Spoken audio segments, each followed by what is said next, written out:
So here are the things in the IB curriculum that we need to tackle today. The main thing we need to talk about is this idea of gravitational field strength. And gravitational field strength, I think, is an esoteric concept, but field theory is a big component of physics. Field theory is used to explain gravity. It's used to explain electromagnetic forces. It's used to explain forces that act through distances. So I'm going to try to tackle that a little bit today and give you a little bit of an understanding of what it is we're talking about. But before we do that, let's talk about satellites for a second. Whenever you're talking about satellites or planets or moons, you should be thinking of two things. You should be thinking of centripetal force, because the objects are going in a circle, or an ellipse according to Kepler, but close enough. So you can think of centripetal force and then gravity. Gravity is the thing that exerts the centripetal force on a satellite or on a moon or on a planet, okay? So whenever you have a situation like that, oh, I hate it when that happens. Whenever you have a situation like that,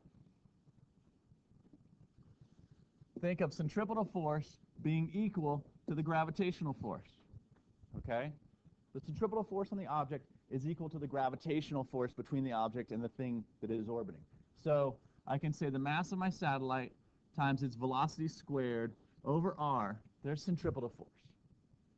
And that has to equal big G, the mass of the satellite, the mass of the planet that it's going around, over r squared. Gravity is the thing that supplies the centripetal force. You have both of those equations in your data booklet. You will need to be able to combine them to come up with other things. For example, I can look at this now, and I can see a couple of things. That the mass of the satellite cancels out, because I have it on both sides of my equation. I can rearrange this so that I get the velocity is equal to the square root of g times the mass of the planet divided by the radius of the orbit of that satellite. What this tells me is how fast something has to be moving in order to be in orbit. And notice that the speed with which the tangential velocity that something has to stay in orbit is determined by big G, which is a constant, the mass of the planet that it's orbiting around, which is a constant, and the radius of that thing's orbit, how high I have it orbiting above the planet. That's all I need to know. It doesn't matter how big or how small my satellite is. If it's a ping pong ball or if it's an elephant, they both have to go at the same speed to be in orbit, okay? Which is very similar to Galileo's law of falling bodies. If I drop a ping pong ball and an elephant in a vacuum, they're both going to accelerate at the same rate. Well, satellite's kind of the same thing. Exactly. Space is a vacuum, so it's perfect. You could do the same situation. I think you needed to do this on some of your homework assignments, where instead of using mv squared over r for your centripetal force, you could have used m 4 pi squared r over t squared here. Plug that in for this equation, and now you can solve for period if you need to, or solve for radius if you know the period. And I think that helps with some of those geosynchronous questions, because the period of a geosynchronous satellite is 24 hours. Anyway, the main thing here is that you see that the speed of a satellite is independent of the satellite. In order for something to be in orbit, it doesn't matter how big that thing is. What matters is the size of the thing that you're orbiting and how high above it you are. And that's how you end up with this equation. The velocity of a satellite is equal to the square root of g times m divided by r. The next thing I want to talk about is this really kind of esoteric concept that IB used to really hammer home, and I think they've backed off a little bit. I think they actually maybe even took this out of the syllabus, but I still want to talk to you about it anyway. And it's the idea about gravitational mass versus inertial mass. There are two main equations that Newton gave us that we've been talking about that deal with mass. And those two equations are Newton's second law, F equals ma, bless you, and Newton's law of universal gravitation, F equals gmm over r squared. Notice that both of these equations use the quantity mass. The first one tells us that if I apply a force on a mass, it will accelerate. And that mass determines how fast it will accelerate. For a given force, if I have more mass, I'll have less acceleration. That mass is a property of material that basically resists change. It's called inertial mass because it doesn't want to change. And how much of it you have determines how fast you'll accelerate. These other masses in the second equation are a property of matter that exert gravity. This mass attracts all other masses gravitationally. Uh, This is inertial mass, and this is gravitational mass. Now here's the weird thing. They are equal. If you have an inertial mass of 45 kilograms, it is also 45 kilograms of gravitational mass. They have the same value, but no one knows why. No one's ever been able to explain why the thing that exerts the gravitational force is exactly the same thing that resists changing its motion. They are equal. They do, in the equations, work out, but no one has come up with a theory that shows why the thing that doesn't like to change is exactly the same as the thing that exerts gravity. They are equivalent. Gravitational and inertial mass are equivalent, but there's no theoretical reason why that should be true, and no one seems to know why. So just be aware of that. We've been talking about gravity a lot lately. Who would like to explain what gravity is? Portland. Okay, it is a force. In our case, it exerts downward. What about more universally? Does it also attract bigger objects to smaller objects? Yeah. Newton's third law. Okay, so it's an attractive force. Okay, it's an attractive force between what? Specifically, masses. Okay, two objects, the centers of mass of any two objects. Excellent. That's what Newton told us, and that's what universal gravitation tells us. But there's a problem. And the main problem is a problem that Isaac Newton struggled with hundreds of years ago. If we believe this idea of gravity, then think about this for a second. The Earth is going around the sun because of gravity. The Earth is 93 million miles away from the sun. There's this gravitational force between the sun and the Earth attracting them 93 million miles away. And yet there's nothing there. There's no cables, there's no strings, there's no mirrors, there's no smoke, there's nothing there. This force is mysteriously reaching out and pulling on the Earth 93 million miles away. Newton hated that idea. He hated it because it felt like magic. It felt like there was no explanation of why or how. It was like magic, and he hated that because he was living in a time where science was trying to dispel this other realm of magic, where people were saying things happen magically. And he's like, no, we got to have an explanation for it. So he didn't like it, and he was never able to resolve that issue. Later on, the first situation, or the first way to try to resolve this force acting at a distance was field theory.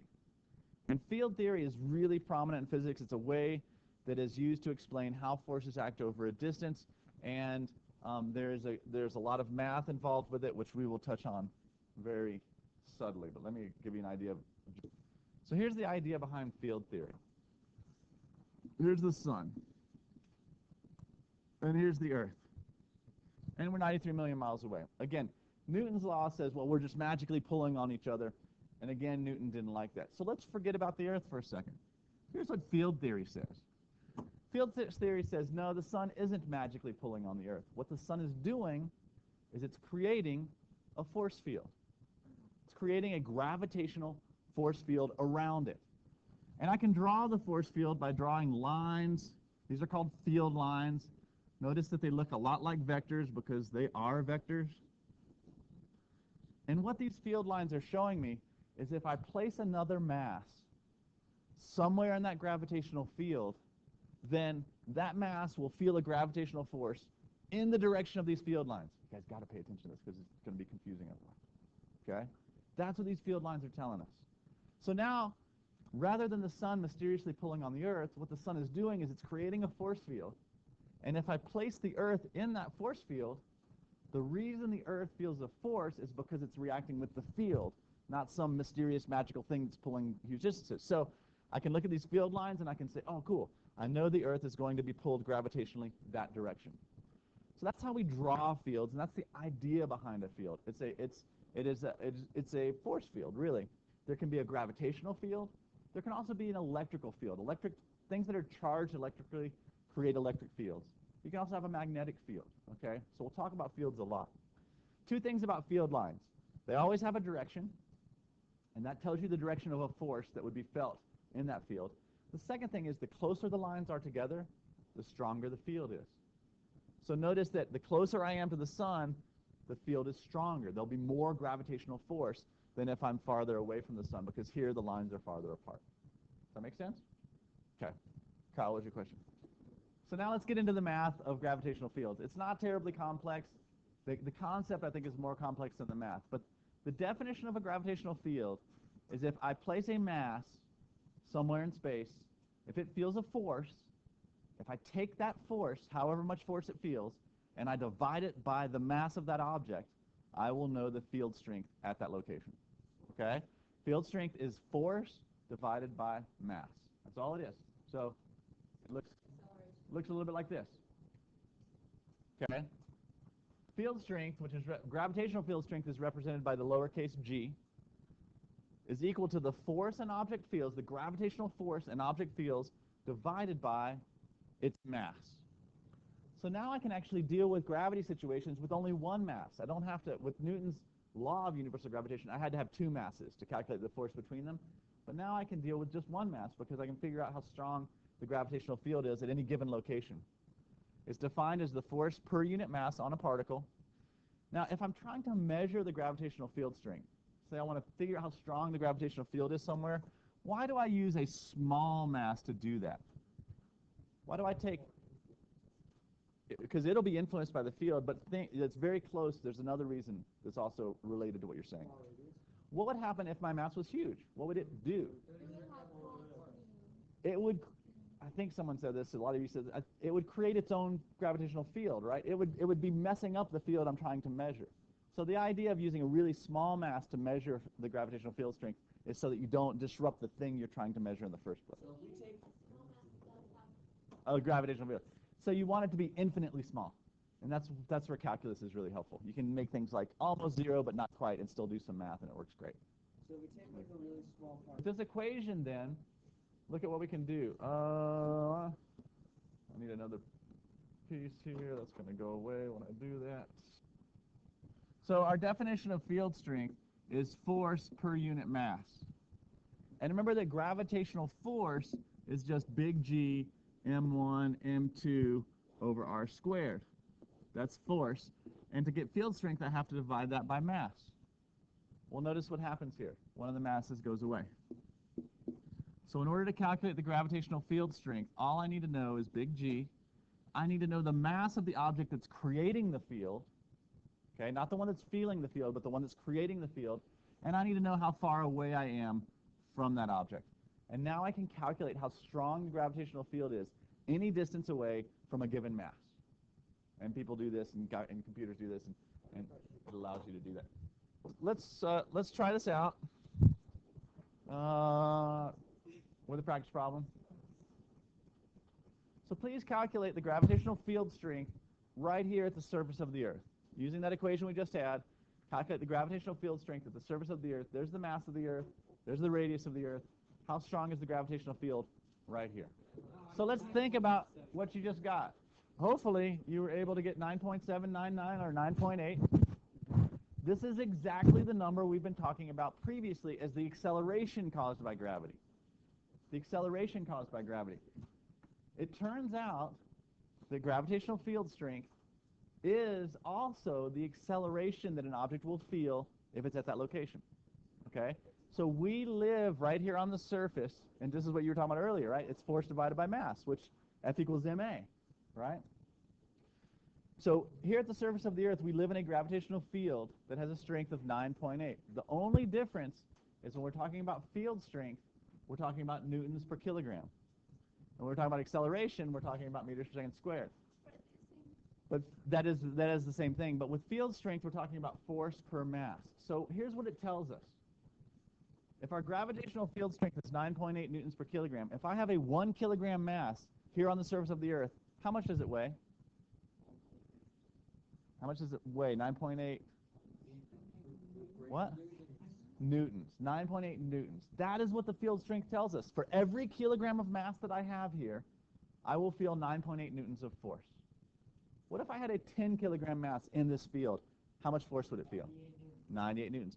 That's the beautiful thing about field theory, is that it is constant for a given location. When you put a mass into that field, it's easy to figure out how much gravitational force you're going to have. It's just the mass times the field strength. Okay? Make sense, kind of? Some of you are nodding, some of you are not. So field theory gave us a way to explain this force at a distance, and that was great. And then Einstein comes along, and in 1905, he writes his special theory of relativity, which deals with the speed of light and time. And then about 5 or 8 years later, he writes his general theory of relativity, which totally creates a new way of us looking at gravity. And what Einstein says is gravity isn't this mysterious force that acts over a distance. Rather, what gravity is it is a response to the geometry of space. And if you have a mass, what it does is it actually bends space. So what we experience as gravity is not some mysterious thing. It's the fact that we are falling through curved space. Okay? This is what Einstein's general theory of relativity says to us. It was theorized around 1910. It was not proven until many years later. But here's an analogy. Here's an analogy of kind of how you can imagine it. Imagine a trampoline. Okay, nice and flat. If there's no mass on it, it's nice and flat, and that's great. Space is not flat like that. If you take a huge, massive bowling ball, like think of it being really heavy, and you put it on the trampoline's going to curve. That's exactly what happens to space when you put a star in space, for example. It curves the space around it. So now you have this curved trampoline. Take a really small marble, and imagine that's the Earth. If I set the marble on the trampoline, it's going to be attracted to the bowling ball. It's going to roll towards it. It's going to look like they're attracted, but really it's a reaction to the curved space, okay? So when you fall to the Earth, it's like you're attracted to the Earth, but it's because the Earth has curved the space around it. If you take that marble and you roll it at just the right speed and just the right direction, it will go in orbit around the bowling ball, right? And if there were no friction, it would do that forever. That's the Earth, okay? Now, yeah, exactly. Now, here's the problem. Here's the problem. You imagine the trampoline, okay? Here's a picture. Here's another picture to kind of theorize it. Okay, here's a picture of it, like a trampoline. So imagine the sun. It's warping space, okay? If I was just sitting right here and not doing anything, I would fall into the sun, okay, because of the curved space. But if I have just the right velocity, I can roll around the sun forever, okay? This is Einstein's theory of general relativity, which explains gravity. Now, this is easy to imagine, right? Trampoline, for me, I can imagine that. But that's two-dimensional. We live in a 3- or 4-dimensional universe. So in order to be thinking on the level that Einstein was thinking, you have to imagine 3- or 4-dimensional space-time being curved. I can't do that, okay? He could do it. I can't do it. And not only could he imagine it, he could actually do the mathematics to explain it. And he did, and it works great. So now we talk about gravity wells. So imagine this being like a gravity well. The sun has curved space so much that it creates this like well that we're stuck in, right? And that's why we're in orbit. That's why we're attracted. And how are you going to prove this? Well, the first time this was proven was when there was a solar eclipse. And here's the idea. Newton says that in order for gravity to be attractive, you have to have masses, right? It's a mass, and two masses attract one another. Well, according to Einstein's theory, you don't have to have masses. You can have things that don't have mass, and one of the things that doesn't have mass is light. Light is the stuff that we'll talk about, but basically right now you need to understand that it is massless, okay? And if Einstein's theory is true, light will still be affected gravitationally because a light beam traveling in a straight line will curve because it's traveling in a straight line through curved space. So how can you prove that? Well, this was proven using a total solar eclipse about, I don't know, 7, 8, 10, 12 years after he came up with and we'll talk about that in a second. So here is a picture from the Hubble Space Telescope. Now we have telescopes that are powerful enough to actually see the curvature of space-time. This is a picture of a cluster of galaxies. Every light spot in here is not a star, it's actually a galaxy. Hundreds of billions of stars globbed together, okay? This happens to be a very massive galaxy cluster. And this right here is an extremely massive galaxy. Hundreds and hundreds of billions of stars. Really, really massive. So massive that it's actually significantly bending the space around it. In this picture, you see these smudges of light. Okay? Notice that they tend to be around this galaxy. Those smudges of light are actually galaxies that are behind that galaxy.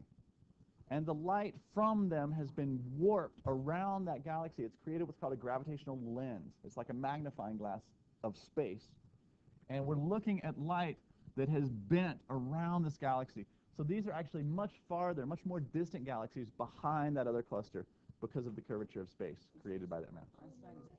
Okay, let's look at this again and just consider this idea of a gravity well. So imagine now we're stuck on Earth because we're all sitting in the bottom of a gravity well. If I jump up in the air, I come back down, right? Because I just left the surface, and then I came back down the gravity well. If I jump a little bit faster, a little bit harder, I'll go a little bit higher, and then I'll come back. Theoretically, there should be a speed with which I would jump. If I was to jump with enough velocity, I could actually leave this gravity well and never come back. Okay? Isn't that cool? I know. This idea is called the escape velocity. Okay? The escape velocity is how fast you would need to move in order to leave a gravity well and never come back. Okay? It deals with kinetic and potential energy, which we've not dealt with yet, but there is an equation to calculate the escape velocity of an object, and basically, there's your equation for it. I don't think you need to memorize this, but more about the concept of what we're talking about. If you gave something enough energy, velocity is one type of energy. If you gave something enough energy, you could make it leave that object forever and go to infinity. That's the escape velocity. You can calculate the escape velocity of anything by doing the square root of 2 times g times the mass of the object you're trying to escape divided by the radius of the object you're trying to escape, or how far you are from the center of that object. So this equation allows us to calculate how fast you need to move to escape something. And with this idea, with Einstein's theory of relativity and this idea, comes something to consider. Imagine for a second that an object gets smaller. If the radius of the object is smaller, what is true about the escape velocity? If this r gets smaller, what happens to v?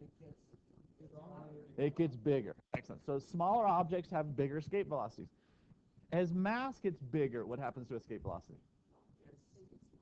Mass gets bigger? Velocity is also bigger. A more massive object has a larger escape velocity. Okay? So then you can start to imagine, well, what if I had something that was really massive and really small? What if I took a really massive object and made it smaller and smaller and smaller? What's going to happen to the escape velocity? It's going to go up. And at some point, theoretically, I could come up with something that is so massive and so small that the escape velocity is the speed of light. And the speed of light is the speed limit. Nothing can go faster. So if I create something massive enough and small enough, nothing can escape. And then you'd have a black hole. Okay, this is where the idea of black holes came from. And when they were first thought of, people thought they were absurd. And the name black hole was actually given to them jokingly. It was not meant to be serious. Someone said, oh yeah, like a black hole. All right. And they were like, that's ridiculous. You can't have things that are that dense that light can't escape them. That's ridiculous. But now we know they exist. We've observed their effects multiple times. So let's try this. Let's do a little practice. Hang on. I got to go faster, Sam. I'm sorry. I know they've got good questions, but we got to go faster. Please calculate this. Let's calculate how big the Earth would have to be, the mass of the Earth. How small would I have to make it a black hole? So basically, you can use that previous equation. What's the escape velocity going to be? Speed of light. So set the escape velocity at the speed of light. Here's the mass. Solve it for the radius of the Earth, and that will tell you how small you'd have to collapse the Earth to create a black hole, to make the Earth become a black hole. Okay? Okay, 8.9 millimeters is what you're shooting for. See if you can get that. Okay, quickly, we're going to just jump through these. These are just questions now to think about. What if I had a tunnel all the way through the Earth and I jumped into it and there was no air resistance? Would you stop in the middle? Yes. You would go all the way down. What would stop you?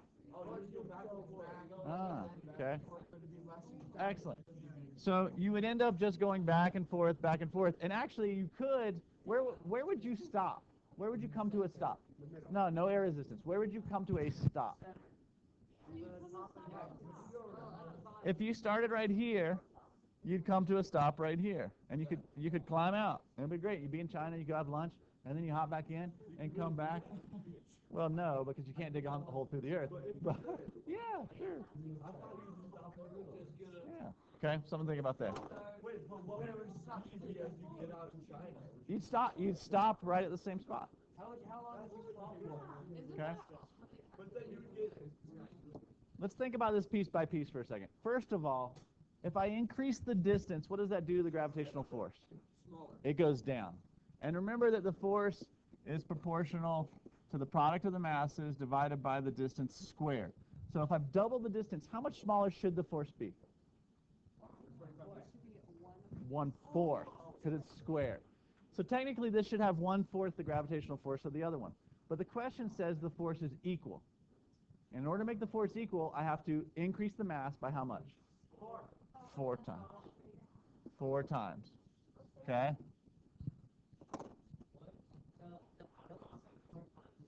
The outer one will be 4 times larger than the inner one if they experience the same amount of gravity. About black holes, let's look at this last question. What would happen to the Earth if the sun instantaneously collapsed and became a black hole? By the way, we just calculated for the Earth to do that, the Earth would have to be the size of a marble. For the sun to do that, we'd have to take the sun, and it'd have to be about the size of a small city, and then it would be a black hole. It's not going to happen, but let's imagine that it did. What would be the fate of the Earth? A, B, C, or D? Okay, so if the sun were to collapse into a black hole right now, which, by the way, it's not going to happen. The sun's never going to become a black hole. But if it did, would the mass change? No, because all that mass is concentrated. Would the distance from the Earth to the center of the black hole change? No. And if the mass hasn't changed and the distance hasn't changed, will the gravitational force change? No. Therefore, we would stay in orbit. Okay, nothing would change except for it get colder. It get dark and cold. Exactly.